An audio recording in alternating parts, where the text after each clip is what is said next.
말씀의 제목이 흔들리는 아브라함, 붙드시는 하나님입니다. 여러분, 아브라함이 처음 하나님 앞에 부름을 받을 때 나이가 몇 살인지 아시죠? 75세였습니다. 75세. 그리고 하나님께서 아브라함을 처음 부르실 때에 명령하신 것이 특별한 것이 아니었어요. 교리를 지켜라, 예배를 완전하게 드려라, 기도해라, 그런 요구를 하신 것이 아니라 하나님께서 아브라함에게 처음 하신 말이 떠나라는 거예요. 익숙한 것을 떠나고 우상을 섬기던 자리를 떠나고 하나님만 의지할 수 있는 자리로 나아오라라는 것이 하나님의 첫 번째 명령이었습니다. 여러분, 분명히 기억하셔야 합니다. 아브라함은 초신자였어요.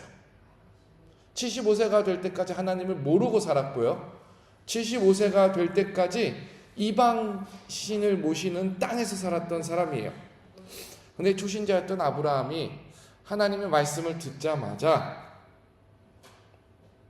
그 말씀을 믿고 따라 나섭니다. 이게 하나님께서 주신 은혜의 믿음이에요. 그리고 하나님께서는 하나님을 믿고 따르는 아브라함에게 만나주시고 복을 주셔요. 항상 성경의 원리는 순종하는 자에게 하나님의 상급이 따릅니다.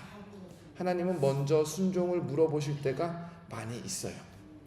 자, 여기까지 보면요, 아브라함의 출발점이 어떻습니까? 신앙의 출발점이 굉장하지요. 굉장해요. 그런데 오늘 본문은요, 아브라함의 성공적인 첫걸음과 다르게 바로 뒤이어서 흔들리는 아브라함의 모습이 나옵니다. 그리고 성경은 아브라함의 흔들리는 모습을 통해 우리에게 가르쳐요.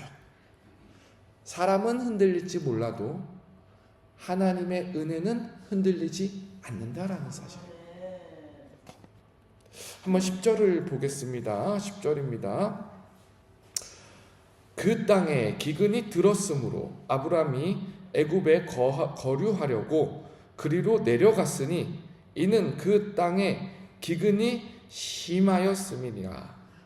여기서 그 땅은요, 어디냐면 하나님께서 머물라고 하신 땅이에요. 하나님께서 약속하신 땅이에요. 하나님께서 복 주시겠다 하신 땅이에요. 근데 그 땅에 무엇이 옵니까? 기근이 옵니다. 시험이 오는 거예요. 기근이 오는 거예요. 그리고 이 기근이라는 현실, 먹고 살기 힘들다는 현실이 아브라함을 흔들어요. 그리고 아브라함은 그 가나안 땅을 버리고 애굽으로 갑니다. 먹고 살기 위해 애굽으로 가요. 여기서 중요한 것은요, 약속의 땅을 뒤로 하고 애굽으로 가는 그 먹고 살고자 하는 아브라함의 필요가 중요한 게 아니에요. 물론 우리가 필요에 따라 선택을 할 수 있고 해야 합니다. 근데 여기서 우리가 신앙적으로 눈여겨봐야 되는 것은요, 이 본문 어디에도 아브라함이 하나님에게 뜻을 구하거나 기도했다라는 사실이 나오지 않아요. 이게 사실 때로는 우리가 겪는 시험의 시작인 줄 압니다. 신앙생활은 참 좋은데 현실이 거세게 밀려올 때, 기근과 같은 시간, 경제, 건강, 관계, 자녀, 미래, 이러한 기근과 같은 상황이 우리에게 몰려올 때에 때로는 우리가 하나님께서 머물라고 한 자리에 머무르지 못하고 그 자리를 벗어날 때에 기도보다는 계산이 먼저 나오고 말씀보다는 내 경험이 먼저 나오고 믿음보다는 살 길이 더 중요해 보일 때 우리가 하나님께 묻지 않고 결정할 때가 있어요. 근데 또 성경이 항상 우리에게 가르쳐 주신 거는 기도하지 않고 결정하고 선택하면은 시험의 문이 더 크게 열린다라는 사실이에요. 제가 여러분에게 기도하지 않으면 큰일 난다 겁주려고 하는 것이 아니라, 기도는 항상 우리를 하나님 앞에 세워놓고 하나님의 뜻에 복종시키고, 복종하는 가운데 하나님의 방법대로 살면은 참 좋고, 하나님의 방법대로 살면은 하나님께서 하시는 일이 참 크구나라는 것을 가르치는 자리가 바로 기도라는 자리인 줄 믿습니다. 아브라함의 시험의 문이 활짝 열렸어요. 무슨 일이 일어나는지 한번 11절을 읽어보겠습니다. 11절입니다. 함께 읽겠습니다. 시작. 그가 애굽에 가까이 이르렀을 때에 그의 아내 사레에게 말하되 내가 알기에 그대는 아리따운 여인이라.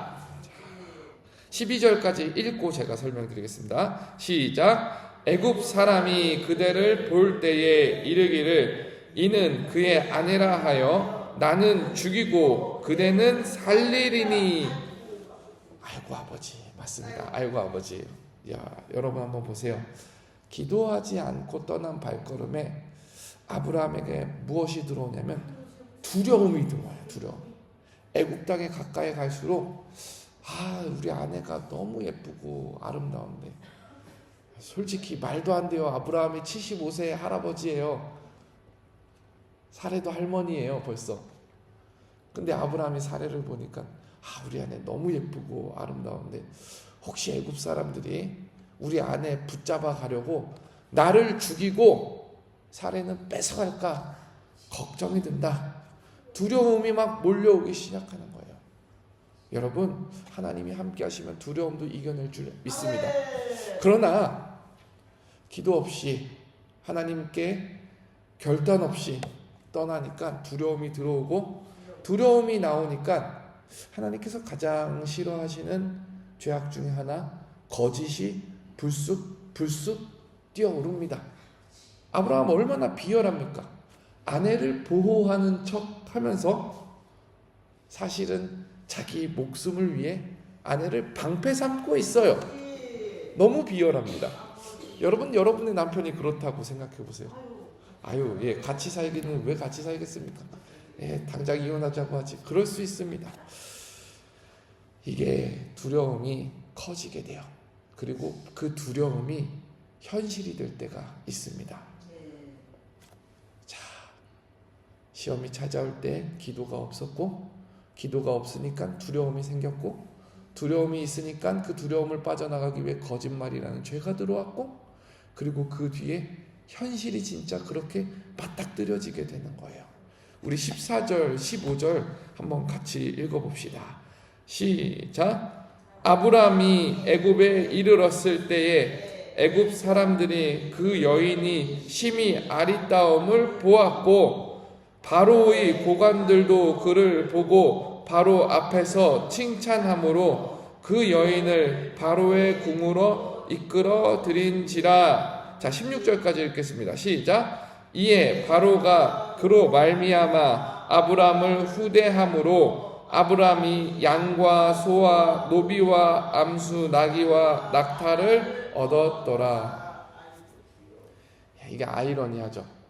아브람은 자기 아내를 팔아먹고 나서 엄청난 재물을 얻어요. 근데요, 이게 완전히 영적으로는 무너진 상황입니다.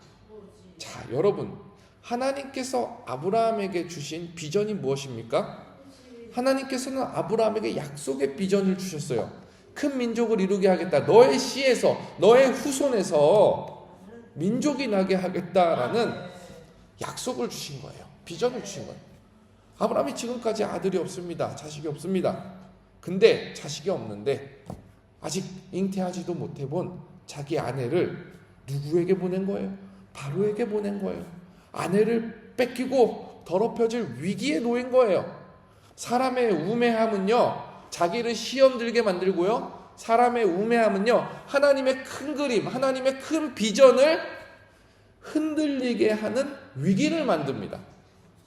근데요, 여기서 은혜가 드러나는 거예요.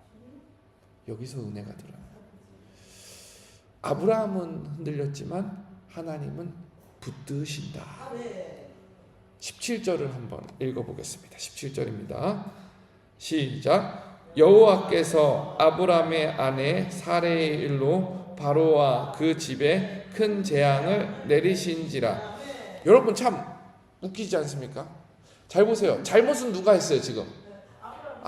바로는 그냥 아브라함의 누이라고 하니까, 여동생이라고 하니까 야, 너의 여동생이면은 내가 장가 가기 위해서 너한테 충분히 지참금을 줄 테니까 데리고 와라. 바로는 잘못한 게 없어요. 여기서 바로는 잘못한 게 없는데 누가 재앙을 맞았다고요? 바로가 재앙을 맞았어요. 자, 바로가 재앙을 맞은 두 가지 이유가 있습니다. 첫 번째로 아브라함이 스스로 뭘 어떻게 할 수 없는 상황이에요. 이제 오도 가도 못하는 아브라함 능력 밖의 상황으로 갔어요. 그러니까 하나님께서는 아브라함 능력 밖에 있는 일을 제자리로 돌려놓기 위해서는 잘못한 아브라함이 아니라 바로를 쳐야 되는 거예요. 두 번째 이유는요, 바로가 여기서 재앙을 만나고 바로가 여기서 먼저 회개하고 아브라함에게 야, 아내 가져가라, 내가 잘못했다 하면 아브라함이 뭘 배웁니까? 신앙을 배우는 거예요. 하나님을 배우는 거예요. 여러분, 이게 참 하나님에게 붙들린 자에게 있어서 은혜입니다. 하나님은 우리 신앙을 가르치시기 위해, 하나님은 우리 믿음을 가르치시기 위해 정말 우리가 상상하지 못하는 큰 일을 행하시는 분인 줄 믿습니다. 여러분, 오늘 그러한 하나님을 만나기를 축원합니다. 이렇게 해서 바로가 아브라함을 책망하고 내보냅니다. 이 장면은 때로는 우리를 부끄럽게 해요. 믿음의 사람이었던 아브라함이 책망을 듣고 세상 왕에게 아내를 도로받는 꼴이 때로는 우리에게 부끄러움과 위로를 동시에 줍니다. 아브라함은 언약을 지키지 못했지만 하나님은 언약을 지키십니다. 아브라함은 흔들렸지만 하나님은 흔들리시지 않습니다. 사실 이 상황이 오늘 우리가 예배당을 벗어나면 얼마든지 맞닥뜨릴 수 있는 거예요. 우리가 하나님의 약속의 말씀을 지키지 못했지만은 하나님이 우리를 위해서 지키게 하십니다. 우리는 믿음과 신앙 가운데 감정이 흔들리고 마음이 흔들리고 우리의 신앙의 두 발이 흔들릴지 모르지만 하나님은 우리가 흔들릴 때마다 붙드실 줄 믿습니다. 여러분, 오늘 이 말씀 가운데 우리 한번 우리 스스로를 내다봅시다. 되돌아봅시다. 기근의 때, 지금 나를 괴롭히는 기근이 무엇인가? 하나님 앞에 내어놓고 기도하십시오. 기근의 때에 우리는 하나님께 물어봐야 합니다. 하나님의 말씀에 따라서 어떻게 행동합니까? 하나님, 도저히 무엇을 해야 할지 모르겠습니다. 그러면 하나님께서 좀 지혜를 주십시오. 제가 잠잠히 하나님을 바라보겠나이다. 기다릴 줄 알고 기도할 줄 알면 하나님께서 우리를 두려움으로 몰고 가시는 것이 아니라, 거짓으로 몰고 가는 것이 아니라 하나님께서 붙드시는 더 큰 은혜로 인도하실 줄 믿습니다. 우리 함께 기도하겠습니다.